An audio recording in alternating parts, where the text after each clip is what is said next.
Welcome, ladies and gentlemen, to the Milan Weekly Podcast channel. On this episode of the Milan Weekly Podcast, me and Stevie, we're going to go through everything of the derby. It's over. It's finally over. The witch has been killed. 7, not a chance, baby. Milan is red and black. We're going to talk about all this. We're going to preview the game coming up on Friday.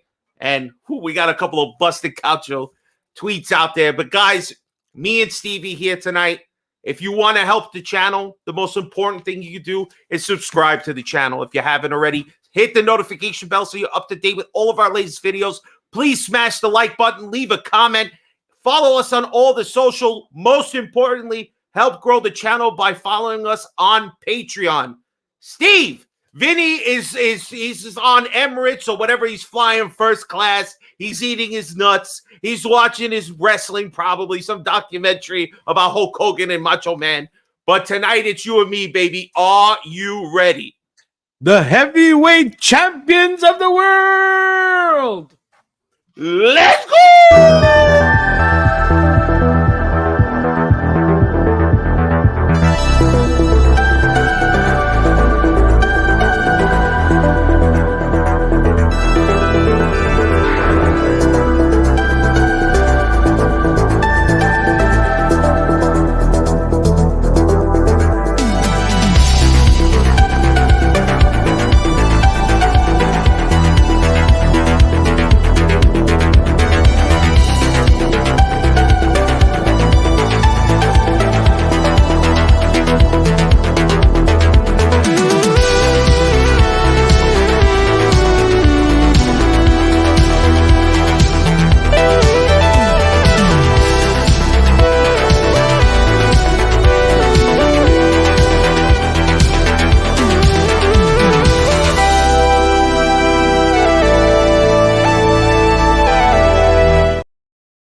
Let's go, ladies and gentlemen. Welcome to the Milan Weekly Podcast, here where we talk all things Milan while we're not professionals. Oh, nor do we pretend to be. Fabio filling in for Vinny T here, of course, with our boy Stevie P. Steve, how are you feeling tonight, man? Guys, what a night. What a night here, guys. Last week, I finally found that my calling is not leading the podcast. It's having someone like Vinny or Fabio do that leading. And we heard your voices, so we bring in, I tagged in Fabio tonight. Yann could not be with us tonight there, but, wishing Yann all the best and everything in his own thing. But, guys, it's a hell of a show. Energy to the max. We're going to work the AI machine extra time. The volume's going to be out of control for Presidente tonight, guys. I am happy. But we're going to have to talk about a lot of things, Fabio. Oh, definitely. And you know what? Let's just put it all out there. The feeling of elation that we have now, it's because our standards maybe were so low going in. So let's start. Before we get into the game, what were your expectations come in the morning before the game started? Look, we spoke about it with Yann last week during Milan Weekly Podcast. The question came in from the Patreon. Would you take a Liverpool loss for a derby win? I said no. Yann said yes. And Yann was right. And, your question was great. But I had to think about it because I just didn't have that confidence, Fabio. I'll be very honest with you. I had myself a good setup. It was a good time in the afternoon for me to watch the game, and I really didn't feel like as if I was gonna watch a derby today, just because I didn't have the confidence that I usually have and I've had in the years past, minus the banter era, on what we could do to this Inter, who, played Man City in the Champions League quite well, held them to a 0-0 draw, unlike us and what we did and what Liverpool did to us. I just didn't have confidence. I could sum it up with that. I had no confidence, no expectations of this game. So I was right there with you. I was super pessimistic. I thought for sure we were getting blown out again, and this would have been the end of Fonseca, but no. You better hold on a second. Fonseca's not going nowhere because he actually made a couple changes. Let's get into the game now and talk. All right. So the way Sonny put it here, like a 4-3-3, that's not necessarily how they were reporting. They were saying it more as a 4-4-2. But in reality, it really was back this way. But you were playing Morata as your 10 in this one. Yeah. What were your thoughts in the game when you watched it? Obviously, we have to start at the beginning with Christian Pulisic again proving that he is undoubtedly our best player at the moment with an insane individual performance. What were your thoughts? So yeah, the 4-4-2 was a bit of a shock. I spoke to Sonny when he put this on. He's like, Steve, it's a 4-4-2, but everybody's reporting it as a 4-3-3. I was like, Sonny, just put it up there because we got to talk about it, Yeah. With Yann, we discussed, can Fonseca find a way to play Tammy Abraham and Morata together? We both didn't think it was the best idea just because of how injury-prone both are. A lot of people got back to me and said, you know what, Tammy Abraham, it was just one big injury. Besides that, there was not too many other incidents of him getting injured. He found a way. So the 4-4-2 is that classic formation, and it's a formation of desperation nowadays. And I'll tell you why, Fabio. Everybody wants the fancy 3-5-2 or the 4-3-3 with inverted center backs. But when you go back to a traditional 4-4-2, and that's what he played, and no one could tell me otherwise, except in the offensive zone, it's because he needs to get his best starting 11 on that pitch. And I think that's what was a smart thing for Fonseca to do. And again, minus injury, I think this is what he tried to do. And again, I don't think in the Liverpool game it was the time to do it. But now here, like we said, his back was against the wall. It was either he gets something out of this derby for his job, for the players' confidence, for the fans to believe in him, or it looks like Fonseca was out the door and who's next, and let's go in this coaching carousel. But the 4-4-2 worked for him. And again, against Liverpool and against Inter, Christian Pulisic, within 10 minutes, was already on the board in both those games. And this one here was a shock. So now, I want to ask you something because I saw them go up and we saw the game. Did Inter not have as much confidence in Milan like the rest of all the Milan world had? And that's why they came out flat? I think it's just more of maybe having so much energy focused on that game midweek against Manchester City, because that was a real heavyweight battle there, that maybe they did overlook Milan. Maybe they saw Milan with all this turbulence and that things are not going well. They could easily top us. But in the end, this was a different Milan that showed up. A Milan, and to the point of playing Morata and Abraham together, 100% agree. I'd be scared if one of them gets hurt, we're screwed. But the energy that they bring to the field, it's infectious. I mean, Abraham, he might get 20 minutes in a game sometimes, and he looks like he's running the most out of anybody.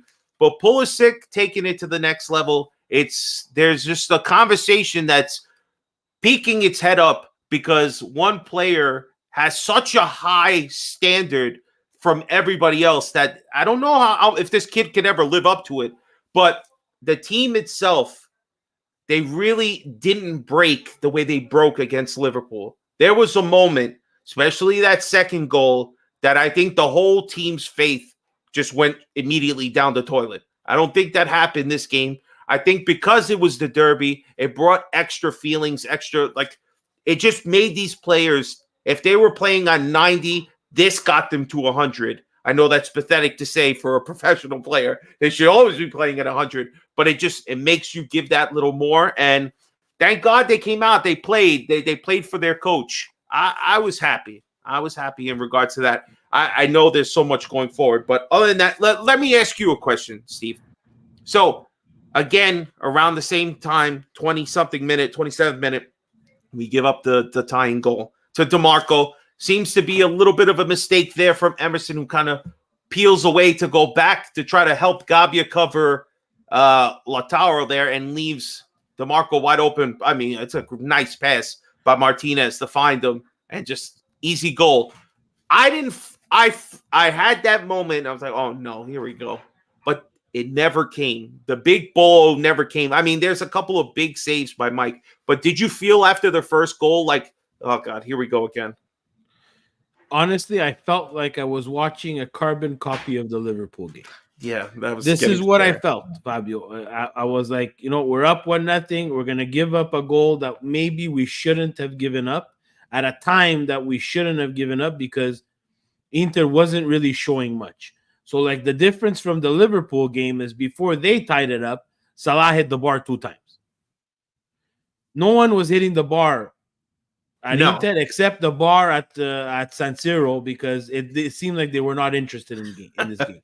And, as a Milan podcast that really, tries to take out the Milan glasses, I praise Inter a lot, because I do think that they are the best team in Serie A. They just didn't show it. And, we gave them another lifeline. That's the thing that irritated me the most, because it was the best team in the league, not playing at its best, and we gave them a lifeline to get back into this derby. Yeah. I was just angry, and I was like, please, I do not want to watch a recap or another repeat of Milan-Liverpool, because it's going to really cost me a TV. It was going to cost me a TV, Fab. It would have cost you the coach, but it didn't happen this time. Actually, Mike makes a great save. It's a kind of a little perilous defending by Tomori. He's one-on-one with Thuram, and Thuram gets his space off, and he takes a nice shot when Mike has to palm away. So that was a big save by Mike in the 42nd minute. Second half comes. We immediately find a little bit of offense to at least put some fear in them. We get a cross from Emerson, his first good mark that we can actually say, and Leao gets on the end of it. He provides a header, ends up saved by their goalkeeper. I mean, at least Leao heading is not something we see very often, but Emerson providing a good cross, we've never seen that. So that's a step in the right direction. We have a couple of good spots. Leao has a great run, and he actually cuts back to find Tajani, who gets his shot saved, which was deflected as well. Then we get a little bit of luck, Steve. This is why I felt like, okay, it's not like Liverpool. The dam has not broke yet, and we're starting to get shots. We're building confidence. Then all of a sudden, it looks like Lautaro maybe touches it with his hand. They go review. They overturn it, of course. And it's like, all right. They have a couple of chances. Bastoni, this part started to worry me, because it's like the team, they were getting a little tired. It was in the 70th minute. But they let Bastoni on their right side provide like 3 or 4 crosses into the box. One of them that Mike saves after a shot, I believe it's from Martinez, gets a shot on target, and he has to parry it away. But, like, guys, the same guy keeps passing it in. Can somebody get to him, please? Well, and then Fabio, just to add there, it was very simple. They identified very late in this game that Emerson Royale is the weakest link. And everything was coming in from that side. Bastoni and DeMarco were playing 1-2 after 1-2 after 1-2. Now, I'm not going to stay on this podcast and defend Emerson Royale, but at a certain point, someone has to realize that the guy needs help. Yeah. And, we're going to go back to Mike and his saves. And I spoke to a friend today who's an Inter fan. And I said, guys, I don't want to hear Napoli fans. I don't want to hear Juventus fans. I don't want to hear Fiorentina fans, Lazio fans, Roma fans. Guys, the 2 best goalkeepers in Serie A played in this game. And for both teams, those keepers kept them in the game for as long as they could. Right? Yeah. Now, we're going back to that cross. That, I'm calling it the Emerson Royale cross de la Madonnina, because he slipped, Fabio. And by some divine intervention, he put in a cross that was clearly overhit, and Leao got on the back of it. Like, this guy can't buy a good play anymore. Now we need to as a team, and Fonseca as a manager needs to understand that it's not working out, because everybody has to work so much harder to cover for defensive mistakes, loss of possession. It's almost like we have Junior Macias playing right back now. And you touched on important things in the game, right? So Inter found this weak spot, which I don't know if they've watched any tape before, but it was obvious to everybody in the soccer world that this was Milan's problem. The right-hand side, right? On the left-hand side, depending the team with Leao, and if he decides he's going to walk or run in the game, that could also be a problem. Yeah. But they just couldn't find it because their midfield wasn't working. Barella didn't look the same. Mr. Social Media himself, Hakan Chanagalobolobolu, wasn't working. Yeah, he wasn't. With his stupid face. What a stupid face that guy has. A faccia di schiaffo. Hakan Chanagalobolobolu. I would just love to slap that guy. He looks like he lost his dog. He comes up and tweets like a loser. 2 stars versus 1 star. You loser of life. We have a trophy room that has more trophies in there than you can ever imagine in your life, and you go to social media like a real loser. Like a loser.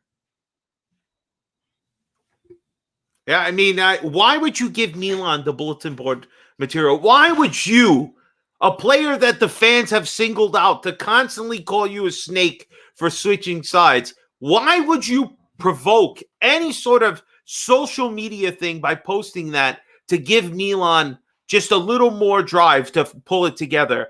And 2-1, right, with the stars? 2-1 was the score, jerk off. But this is the part where the game starts to kind of turn here, all right? As much as the game-winning goal matters, all the plays and interventions he has before that goal comes and after it is another reason why Gabbia was just out of his mind this game. He makes 2 or 3 last tackles, all right? He actually makes a great tackle, which leads to the counterattack that Leao actually gets a shot saved on. Then, I mean, there's 2 or 3 times where he makes a last-ditch save, a tackle. I mean, Gabbia was insane this game. Then for him to be the one to get on the end of the game-winning goal, I mean, I still, I don't know about you, Steve. I had a moment where I was like, please don't let them score to tie this game. Don't do that to us. We deserve these 3 points. We were better the entire game. And then finally that whistle blew. What were your thoughts when you saw the Gabbia goal, man? What's your thoughts on Gabbia overall today? Again, I think Gabbia was good. I think Gabbia is good. I think coming back from Spain really did something to either his confidence or his worth ethic, because I think he came back a different player. I think he also came back a little bit more of an intelligent player. Now, Tomori is a little bit of a wild card. And, I'm a Tomori fan. I think he, is he perfect defensively? No. But is he perfect with the ball? No. But his athleticism gets him out of a lot of problems. And I think him and Gabbia kind of complemented each other, because he's very athletic and Gabbia has to be very smart because he is not that athletic. And that's why he gets those interceptions that you talked about. He's able to get on that last-ditch challenge, which, is very dangerous in the box, the way they're calling PKs this season. Yeah. So you have to have a good combination. And I think we're going to see, and I don't know how that's going to work in the locker room, but I think Tomori, we will see less of Tomori and less of Chow. And we'll see the the carbon copy of Yapstam and Gabbia may be paired up at a certain point. But I think that's what you're gonna see. Yeah. It'll be a variation of the three of them because it's just too many games, Steve. It's too many games. Yes, But too many games. right now, I love the fight and determination Pavlovic has brought so far, but there's a lot of mistakes in there still. Yes. As great as he tries to be offensively, and he tries to make there's a lot of mistakes in there. And I think if we're gonna weigh the three players, it only makes sense. You go with the guy who's been on the team the longest, who's solid, who has a lot of athleticism, but maybe he's not the best. And Gabbia is the best in form. So you can't take that away from the kid. I like the fact that you'd even start with him should have been already a red flag. Gabbia deserves to start. I mean, if we're going to have no Italian, let's at least put him on and get our one Italian on the field that deserves to be there. That's a conversation for another complete different show, but I agree. Gabbia is in form. We kind of tend to forget what we've seen in the past at center back before all this happened. It's nice to have, at least three. We gave away a possible one to Juventus because our management did not have the foresight to see the potential of that kid, because we'll talk about it later. But if people saw the Champions League game with Juve and then Juve Napoli, they saw that Kalulu played a hell of a game. One at right back and one at center back. So that's an awesome Christmas gift that we gave to Juventus with there. But again, I don't want to get angry with that. I want to stay as positive as I can with this win. But the Gabbia goal was something that I did not expect at all. Gabbia has been dangerous from corners, but that's a tricky set piece, right? It's a bit too far for a shot, and they're gonna play that high line, and to get on the end of that and direct it towards goal on a very good Inter goalie was something that I think boosted everybody's confidence. And we have that psychological or reverse psychology that we play with ourselves all the time, where we say, they're going to score, we're going to drop the points. They're going to score. We seem to say, if we say it out loud, it's not going to happen. Well, I was saying it out loud. We're going to drop points. And I had my mom over, and for everybody who's seen my mom either on the video or heard of my mom, she's old school Italian. She just yelled, "You're crazy. You're going to jump into your own TV. It's going to cost you a TV, Steve. The kids are going to get scared. The people are going to call the cops." Well, they should call the cops because noi abbiamo vinto, Milano è rosso e nero. Well, all right. So let's do tops and flops here. It feels like top is a bit of a given, but what's your top? So my top, I'm gonna surprise everybody. It would be very easy to go. Pulisic, Gabbia, they both scored a goal. I think they both played well and did their job. And Gabbia completely. Reindeers for me, guys, in this game played one of his best games as a Milan player, because we didn't hear from him. He was able to, make key passes.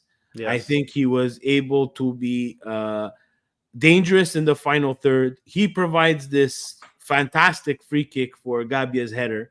I think he was also very, very confident for someone who's maybe playing his third derby. He made the pass that Abraham should have finished as well. Yes, he created other chances in the final third for Tammy Abraham. I give him and again, people are going to say, "Oh, but it's easy, Steve. It's easy, Steve. He was the Panini man of the match." Guys, go throw yourselves. He's the man of the match because he played like a champion. He played today. I like today. Sunday, he was da Milan. Reindeers. The only thing that I need him to fix, and I would love to meet this guy and tell him, is, man, if he would be able to get more dangerous in that final third with putting actual shots on goal that become dangerous, I think this would change his career completely. Yeah, I think Tajani's on the up and up, honestly. I agree with that. My man of the match, though, top of the match, I'm going with Gabbia. You got to be. I mean, you know what it is? since I got to hug the guy and talk to the guy, and I told him to make that video for Gio, the guy's been balling. He must have that coast to coast luck right now. He's balling, so I'm going him. Who's your flop though? Who's the worst? Guys, I'm gonna be. It's not gonna be the first time that I'm gonna go on this rant. My flop of the match is Rafael Leao.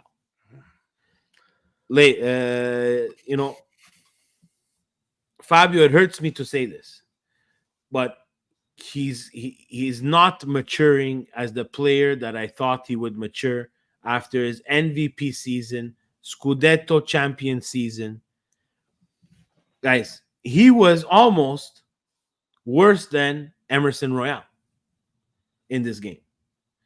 I saw no passion. I saw lackluster on the defensive side. I think a lot of people do a lot of work for this guy. I think his new best friend, Tammy Abraham, he should buy him something because the pressing that Leao doesn't do, Tammy Abraham does. Yeah. And Pulisic and Morata, right? All running for him. And then I don't know if someone at Milan could make him understand, but we understand that you're a right-footed player that plays on the left. We understand that you're lightning fast. We understand that you want to cut in and you want to shoot. But so does all the other fucking Serie A teams, Fabio. They all know what he wants to do. And I don't think he has the soccer IQ to go past that, because he's a fantastic athlete, but in terms of a soccer player, he's lacking that what his fellow countryman and probably greatest Portuguese player of all time, Cristiano Ronaldo, has, is that soccer IQ. The soccer IQ puts Ronaldo, the Figos, at an astronomical different level than Rafael Leao. And that's just to name a few. Like, I just don't think he has that killer instinct. No, because everything is. It's not that. The killer instinct might be there. It's and you know what? People are gonna say, "Oh, but he plays with a smile. He doesn't take things." No, I love that he plays with a smile. It's the dog in him. We need the dog. Right. We need the dog. When you lose the ball, don't sit on the floor and fix your fucking socks. Get the fuck up and go get me back the ball. I teach my 11-year-olds that. You lose the ball in the offensive third, you count 5 seconds in your head. Work as hard as you can to try to get that ball back. If you can't, go back into your position. No, this guy loses the ball, falls on the floor, counts to 500, fixes his sock, fixes the shoelace, gets up, and trots back to his place. Like, guy, man, you're not getting that we need you. He's not understanding how much this team needs him. And, coming out of the game, I saw again bad body language of him coming out like a child. And he didn't understand that Fonseca, give him, he has balls of steel because he was able to do that. Take out probably your quote unquote best player, which again, I kind of agree with you that now it's Pulisic, but he took him out too. And again, the body language is bad. Like, you just had an episode where you and Theo Hernandez thought it was a fucking good idea to not go to the water break. Now you get subbed out, and the cameras are there, Fabio. You know that he's going to get caught with the rolling of the eyes, the walking back. Now, it's all a mirage, Fabio, because we win the game. Correct. Right? Yeah. So not everybody on Sky Sports is pinpointing at Leao and pinpointing at the eye rolling, and I love people in the Milan chat, where's Cassano? He's like, no, Cassano said this a long time ago, guys. A long time before this year. Cassano's crazy in his own mind, but when the person's right, he's right, and you gotta admit, because sometimes you're gonna make a mistake on a player, and sometimes you're gonna be right. And again, his MVP season, I thought he was wrong. Now he's proving Cassano right. He's very athletic, but soccer IQ of a peanut. You know what it is? I also think that Leao has become a little complacent ever since the Scudetto year because Milan doesn't provide a left winger worthy of stealing his spot. That comes, maybe some young youth, somebody that can push him to the limits. It doesn't happen. I'll tell you why I mentioned that. Because my flop of the match, though he didn't have that much time, Okafor misses a sitter at the end. I'm sorry. That sitter alone, you know what? At least Emerson looked better in the second half. First, a little shaky. But come on, Okafor. You bury that, we win with a little emphatic win there. That's what we wanted, what we needed. There was a couple of chances right at the death where they were running full speed. They could have easily got a third. There were, that's my low man. I'm giving it to Okafor because, look, you can't even score on open shots. You and Leao were both useless today. Thank you. I agree. I wanted to finish off with that, and I'm so happy that you brought it up. And, again, I'm going to go back to my mother because she couldn't understand why after the final whistle, I was screaming at the TV in anger, and the Milan players were rejoicing. She's like, Strunzo. They're happy that they won, and you're angry at the TV. And it's because if you watch it the way we watch the game, 3-1 compared to 2-1 makes a big difference in terms of like how this game went. It really shows that Milan really went there, not an 89th minute goal. It tells more of a story. No one's going to remember it, but us psychopaths who love this so much, because on the other hand, we've been down 3-2 against Inter, and Lukaku would put in a fork exactly just to jam the knife inside our heart, right? You know what it's like? You know what it's like, Steve? Like when you play Mortal Kombat and you get the guy to the fatality, finish him. Instead, you just let the game, like, he just falls on the floor. Like, you didn't even get a shot at. That's what it felt like at the end. And I know we still won, and at that point, probably time was done at that. But bury it, win it. These guys have embarrassed us so much in the last 2 seasons with the Champions League 2 years ago and then winning the Scudetto on us. You beat them 3-1, 4-1, whatever you can. You add as many. You do not stop. You keep it present because that's what they would do to us. Absolutely. So I agree. Fatality. Finish him. And we finish with that segment and we move on. It's time, ladies and gentlemen. Let's go.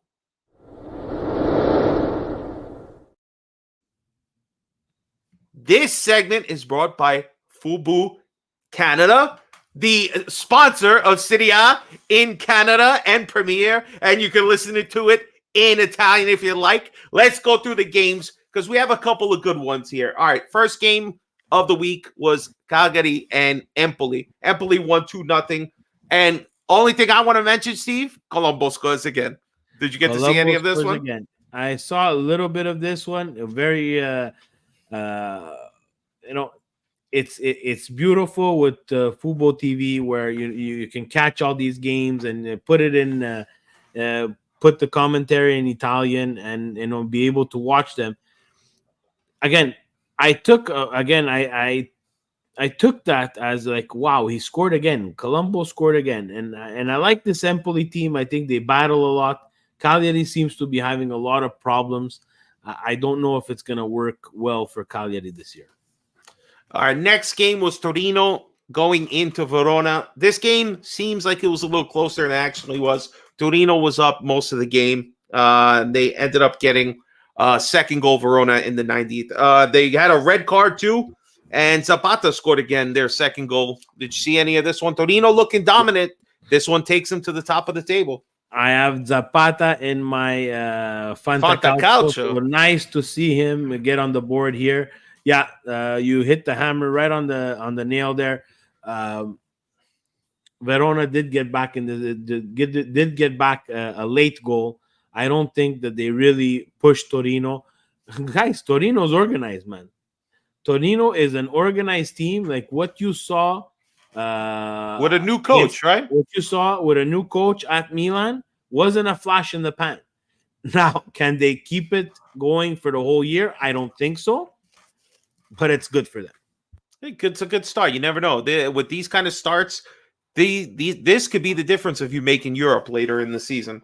All right, so next game is Venezia getting their first win this year over Geraldino's Genoa, 2-0. Venezia. The only thing I had here, American international Gianluca Busio with the goal. Did you see any of Venezia's first win? I was not able to watch this one, but I know that after this game, Genoa is dismantled by injuries. Miranchuk is out for a while, and I think they also lost Junior Macias, the delivery driver. He's out for a couple of he's 2 to out 4 weeks.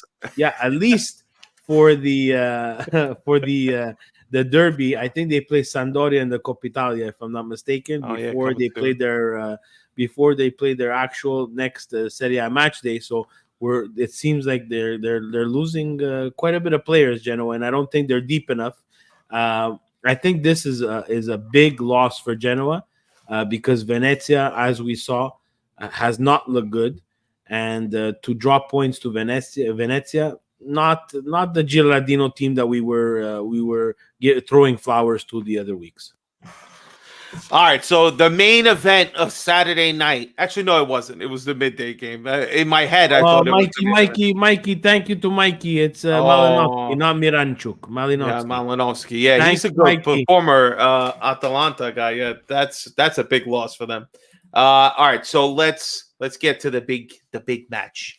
I was close, Fabio. Look, Miranchuk plays for Atlanta United. All right, so Juve. First time Conte coming back with Napoli as their coach. I know this is a big game, 12:30 here. You know, I guess not primetime game, but their earlier game on Saturday. This was a boring game, guys. This is a boring game. Thank God I needed to take a nap in the middle of the day because this game. So the biggest, we talked about Torino and how my Fanta Calcio went great there. This one went down the drain because I have Miret from Naples, and it seems like I lost him. And I don't know for how long. It says 4 to 5 weeks. So that really sucks. But the game in itself, it seemed like it was two teams that didn't want 3 points. And this is the second time Juve does it. We're starting to see a little bit of a back to Allegri, back to the future style of Juventus that not every Juventino wanted to see. Hey, remember Fabio at the beginning of the year? Look at this Juventus, guys. Bro, this Juventus. I believe they still haven't given up a goal too, Steve. Yeah, but they keep on tying. This Juventus is crazy, bro. It's next generation soccer with Thiago Motta. It's you haven't seen in the world. 0-0 like I like it. 0-0 like I saw the biggest thing, Fab, and we have to say this, right? Mm-hmm. Antonio Conte going to the Juve fans to salute them at the end of the game. Bella pucchiacca desorda. Where the hell have we reached in this game? Like, I understand, Fabio, like at the beginning of the Napoli year, they were saying chi non salta nerazzurro è, right? Sorry, chi non salta bianco nero è, right? Napoli fans, they hate Juventus. And he's not going to jump. And I understand that. He played for Juventus. He coached Juventus. It's great. The fans in Naples have to start changing these chants. There's no bandiera anymore. Antonio Conte is not Diego Maradona. So you fucking Napoli fans, like, wake up and change your chants. The guy's not going to jump. He bleeds black and white. Now he's coaching your team. He's going to give what he has to give to your team. And then on the flip side, if I'm a Napoli fan, I'm saying, but my coach is going to the opposite team to cheer with their fans. I don't get that. I don't get that. It's not a good look. It's not a good look. And then we say, ADL is crazy. No, but if I'm paying you, shut up. You tied this game. You didn't win. You tied. go home. You don't even feel that bad as a mini Juventus. You don't even feel that bad as a Napolitan, Fab. The Napolitans, they were happy. Everywhere, New York, New Jersey, they were happy. Margherita pizza. Everybody made a margherita pizza with this time. Well, listen, they would have been better off making pizza because this game was not a good watch. Nothing to even report, honestly. But listen, at least Serie A got it right. The primetime match was the actual good match on Saturday. Lecce hosting Parma. Lecce had this game pretty much in control until extra time. Parma woke up and got the 2 goals to tie it. And Lecce, unfortunately, had to play 10 men. Actually, both teams were down to 10 men by the end of the game. But pretty good. Did you see any of this game? I watched this game, Fabio, and I saw 2-0 Lecce for the majority of this game. Yeah. You know, and I watched it and I couldn't understand, a Parma that was, in a lot of the games that it played in the first 4 match days, and then to show up against Lecce, very unconventional. Okay, yes, away from home. I found it a really exciting game. And then when you just leave for a second, and I came back and I couldn't believe the score. I was like, what happened? I had to, again, thank you, Football TV. We can rewind on the match that you're watching. And then I saw, this is madness here. Madness. Lecce, complete drop 3 points. This is, you didn't win a point. This is, you got to rethink what happened here. But is it any credit to Parma? They're scratching back, though. I mean, Parma looks like they're I'm not good to say they'll be higher than 12th or 11th at some point, but at least they're pulling out a couple of stealing points here on a day you should have lost all 3. Yeah, but Milan's done the same thing, so you credit Parma for staying in this game. Yeah, as long as they did, and they were a man down for quite a bit of time. So credit to them that they kept it interesting. They got it right. Serie A got it right. All right, so we move over to the Sunday games now. So Fiorentina, Lazio. Fiorentina, a couple of these games here, next couple of ones, everybody gets their first win in the season. Fiorentina gets their first win here. 2 pens on their goal. The last pen comes late in the game to get them the victory. Did you see any of the Fiorentina Lazio? No, because the schedule maker got it wrong. I know for Italians they got it right, but 6:30 in the morning, very tough to wake up for that one. And did not record it. Was not able to see that one, but not surprised. The Lazio is just, you never know what you're going to get week in and week out. Yeah, they had a goal late in the first half that could have gave them some confidence, but they give up a goal early in the second half to get them back in with the penalty. And then they give up another penalty right before extra time. So no good. The next game is Monza hosting Bologna. Bologna gets their first win. Obviously, high standards for Bologna this year, playing in the Champions League as well. They didn't do bad, tied midweek. This one ended up pulling it out. 80th minute goal by Santiago Castro. Fantacalcio player for Steve Polillo. There you go. And did you see any of the highlights or watch this one at all? Watch the highlights because of Castro. And again, good win for Bologna. I think it's something that they needed. Italiano's got to fix whatever's going wrong at Bologna because they're going to be playing a lot of soccer. Well, another first win. Roma, after firing De Rossi, they end up putting in Ivan Juric, right? Is that how you pronounce his name? And listen, first job, first game. Pretty good, 3-0. Their new signing. Oh God, I can't pronounce this kid's name. Dobrik.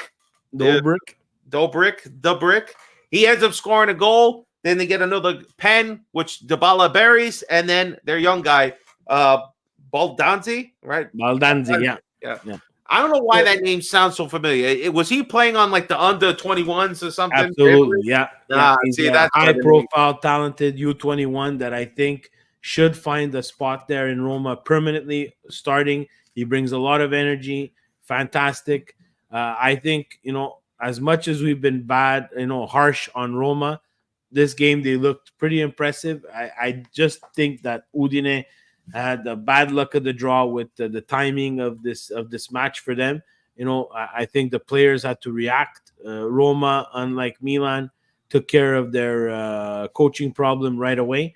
Unfortunately, when you get rid of a legend like De Rossi, there's going to be backlash. So Roma, despite that 3-0 win, have a lot of we'll call it corporate stuff that they have to take care of, right? So CEO stepping down, the freaking family coming out and having to talk about Roma. And if I read correctly today, I think the freaking family also might already or will in the near future own Everton.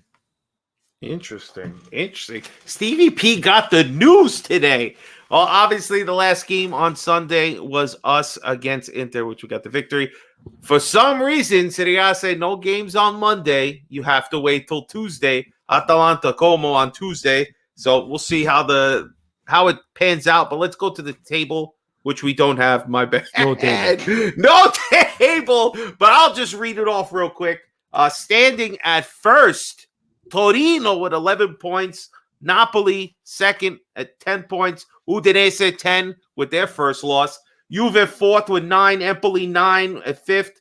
Inter and Milan tied for sixth with 8 points. Lazio sitting at eighth. And Atalanta with a game at hand at 9 with 6 points. So Atalanta wins. They could jump up. And Roma sitting at 10th. That's the top 10. Any surprises for you there, Steve? I mean, obviously we know how, these mid-table teams always get a good couple of runs, and eventually by winter they're out of the picture. But do we think Torino can hold up here? Look, I didn't think that there would be someone other than Inter at the top of the table. I can tell you that I did not think Torino would be at the top of the table after 5 games.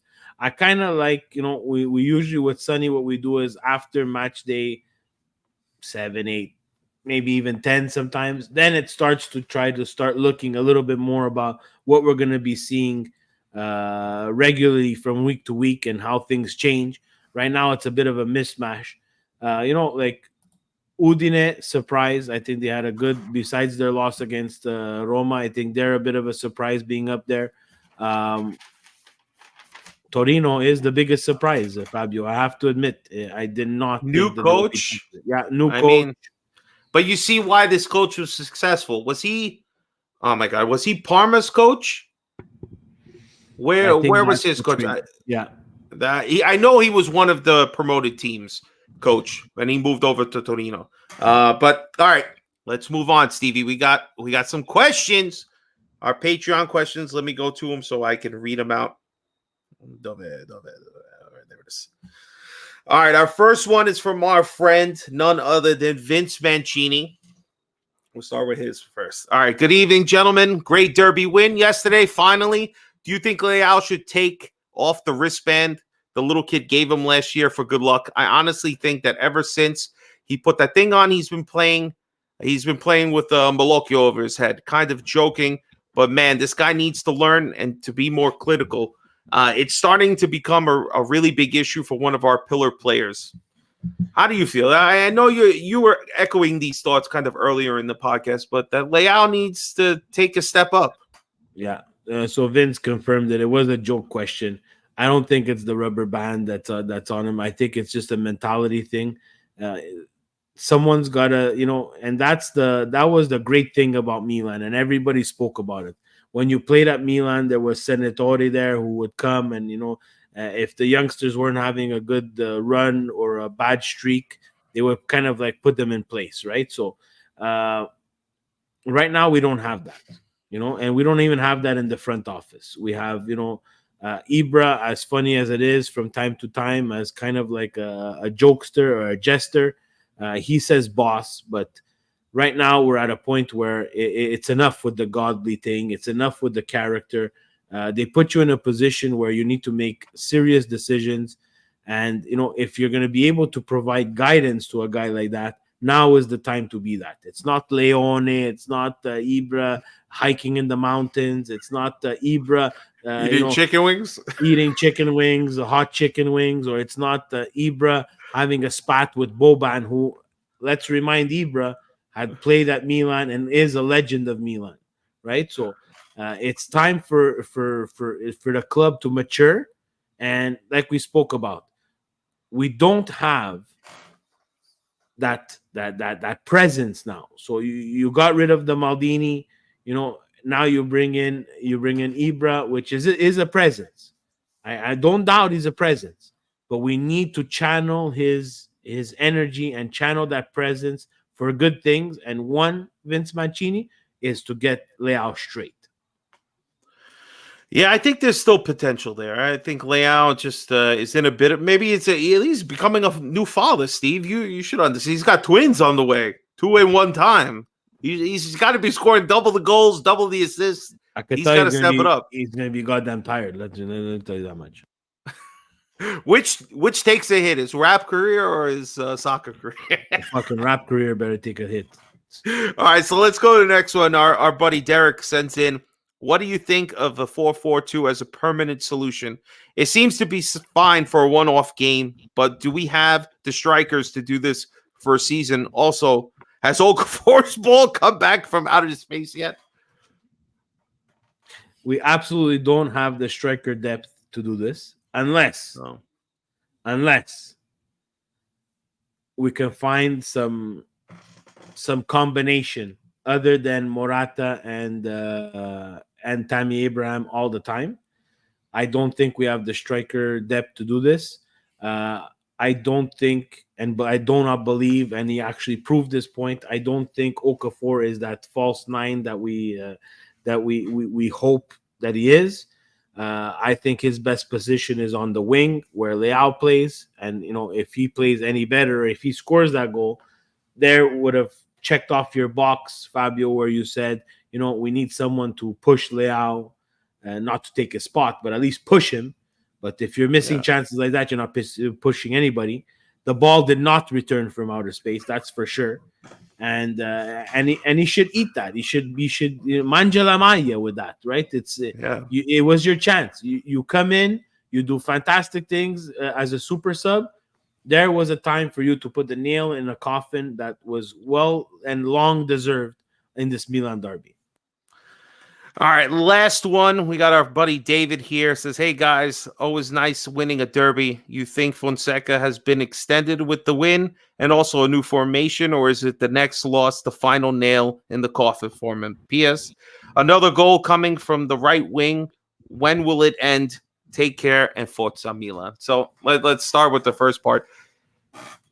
We kind of touched about this before the podcast started, but we're under no belief that just because we won, that if Friday doesn't work out for us against Lecce, it's going to be right back down to earth, right? So Fonseca is only as good as the team he puts out there and the performance they get on Friday. Fonseca is doing a tightrope act with no net.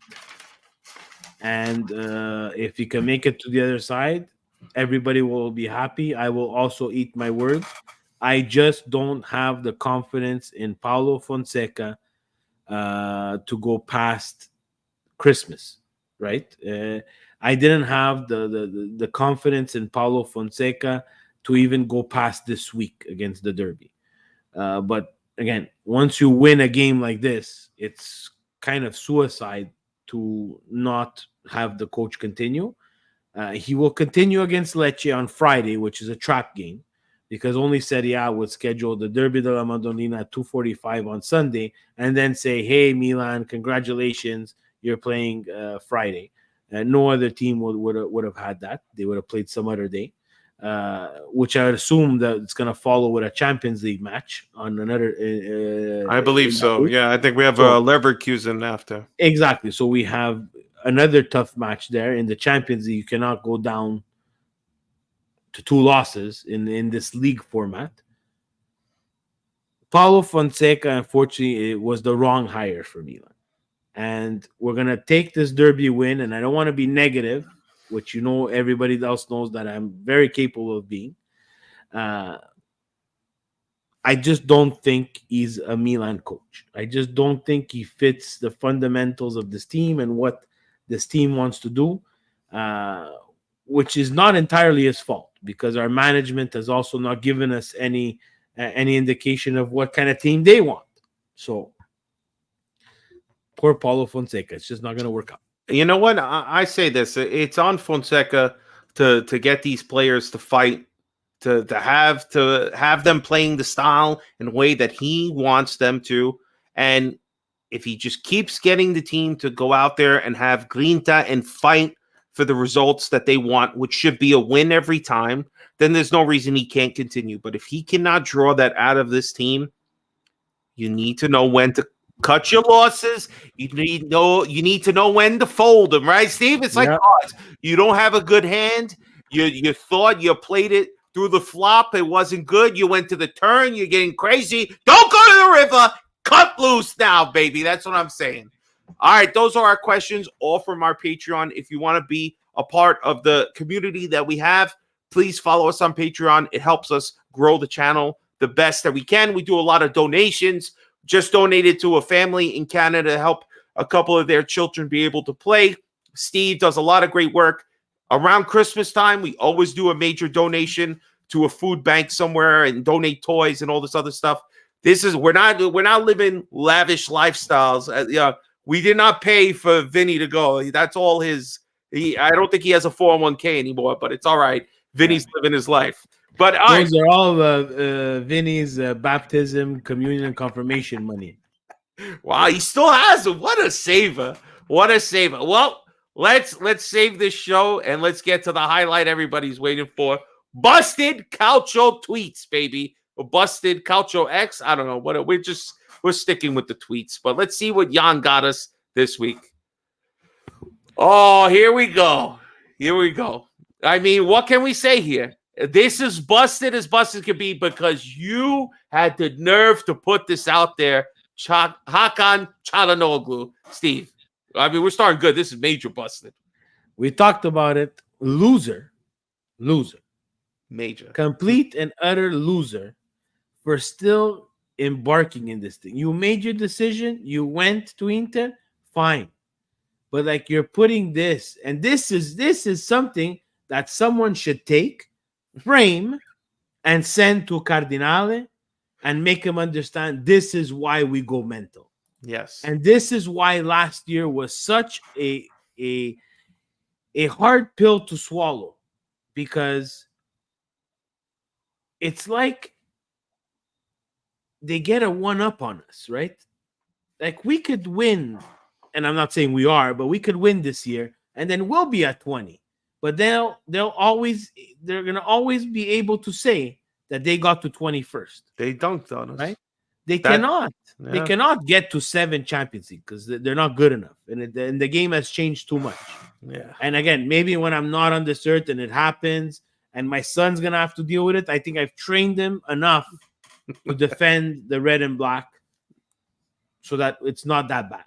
But this is just a guy who's so insecure and has so little self-confidence that he feels the need to irk people who hate him, because that's the only way he becomes relevant.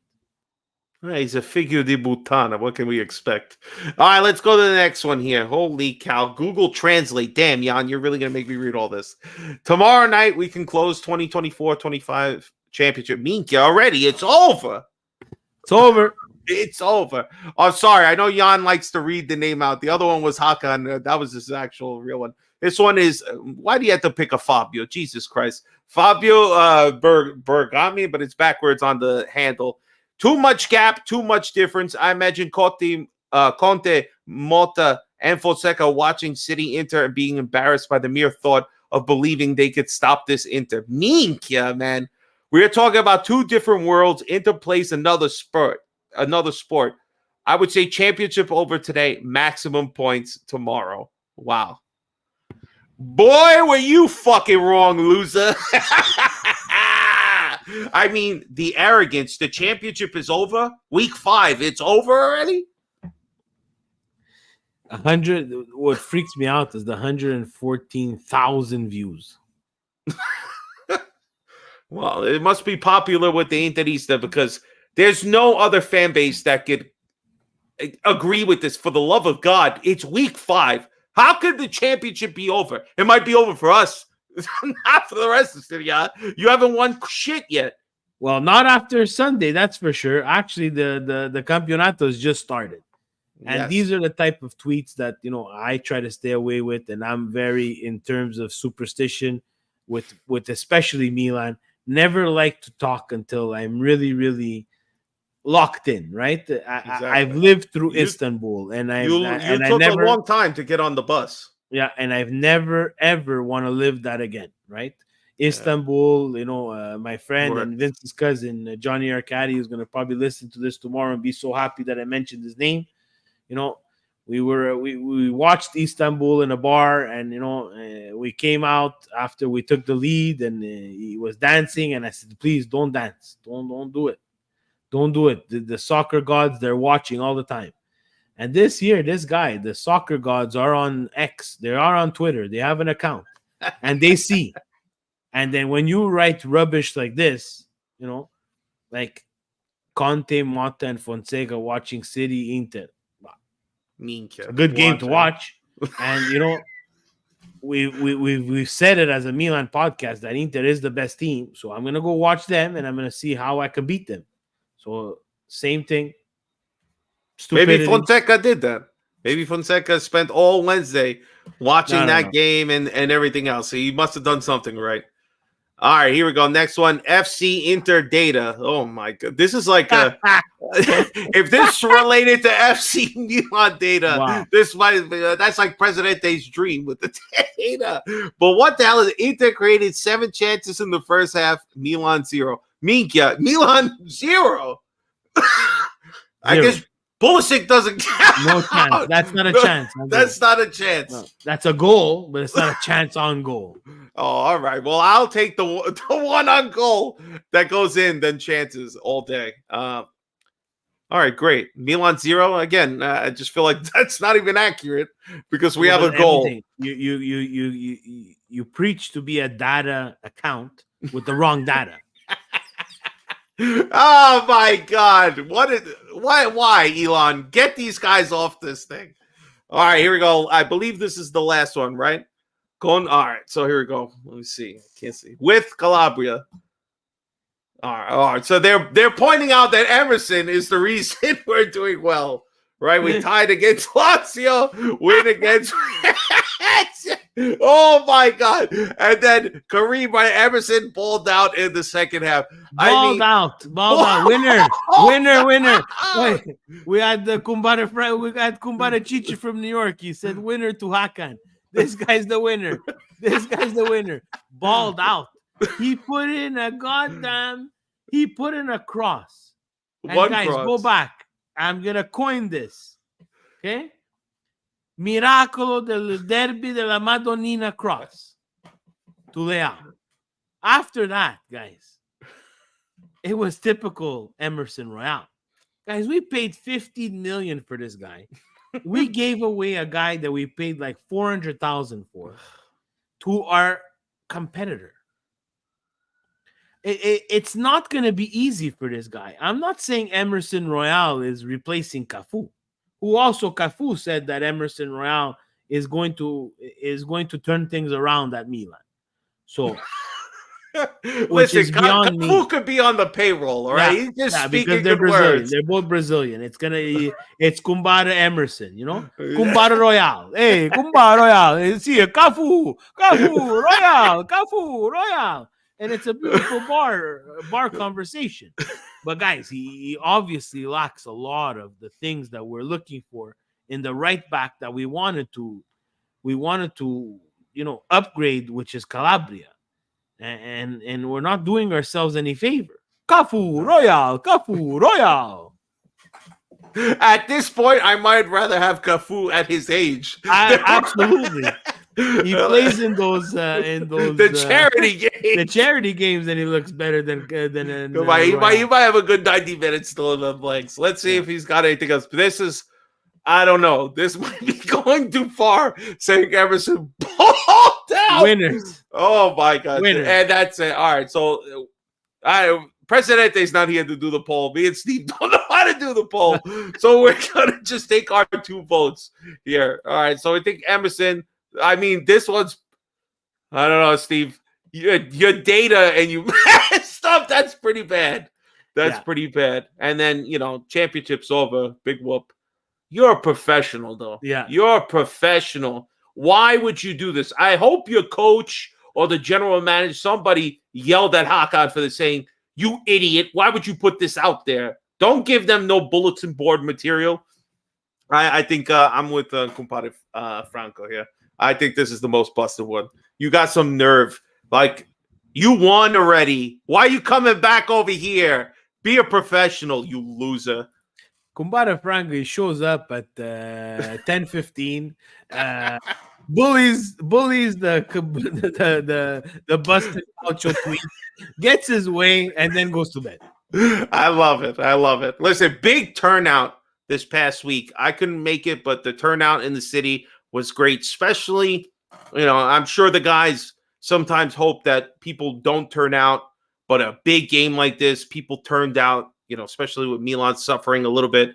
But big turnout. What a great win. I had a lot of FOMO once I saw the pitches. But, did you get to go to the club at all? Or no, you were watching at home, right? I was at home this weekend. No, couldn't make it to the club there. I know there was a couple of members in attendance there. It's a beautiful thing. Well, Friday doesn't do us any favors because that's a pretty hard day for most clubs in North America over here. But I always rep my club. If you're in the greater New York area, follow AC Milan NYC on Instagram and Twitter. They always have people at the bar. It's always a good time. Definitely come check us out at the Football Factory. Steve, you've been there.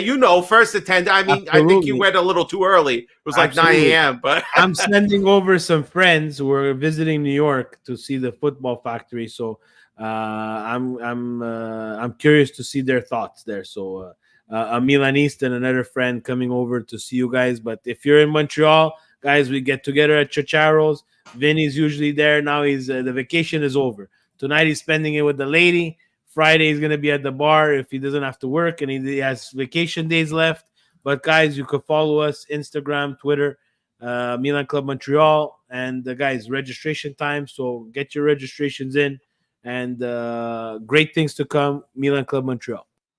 Also, just a special shout out for a couple other clubs: Milan Club Toronto, Milan Club Boston, Milan Club LA, and everywhere else, Dallas, Chicago. Wow, we have to say Philly, the Fante family. They had a good turnout. The drones are watching. The Fante drones are watching. Let me ask you a question. You said Vinny's going to be with the girl tonight. Do you think he has enough baby oil? Do you think he brought some extra one from Italy home? Vinny has direct contact with the Diddy for the connection at Johnson & Johnson for all the baby oil that he needs. Listen, Vinny knows people in all areas. Steve, I can't wait till the AI gets a hold of this last piece. Oh man, guys, for Milan Weekly Podcast, pleasure being here. Fill in for Vinny. Steve, always great to see you guys. Remember, subscribe to the channel if you're still here with us. We appreciate everybody in the chat watching. Ovunque e sempre. Forza Milan. Peace out, everybody. Good night.